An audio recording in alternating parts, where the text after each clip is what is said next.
The funny thing about NATO is that people keep writing it off. One scholar, Wallace Tees, calls this the alliance crisis syndrome. NATO, since its birth, has always been proclaimed to be dysfunctional, irrelevant, misfocused, anachronistic, and dead. NATO died in Afghanistan. NATO as a military alliance is dead. This is what Charles Krauthammer wrote in the Washington Post in 2002. And organizations can indeed become irrelevant and wither and die. Or, much worse, they can become irrelevant but selfishly refuse to die. They instead linger on, wasting everybody's time and money, getting in the way of newer and better arrangements. But I don't think it's the case with NATO. Since Krauthammer wrote those words and said NATO's last rites, 9 countries have joined NATO, bringing the total membership to 28. So some people out there are still aspiring to be in the club. And NATO has taken on 13 new missions.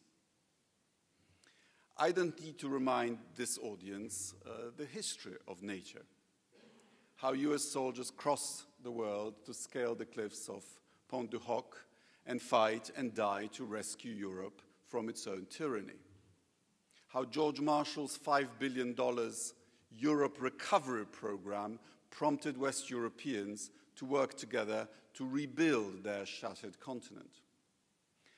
For US President Harry Truman, the Marshall Plan and NATO were 2 halves of the same walnut.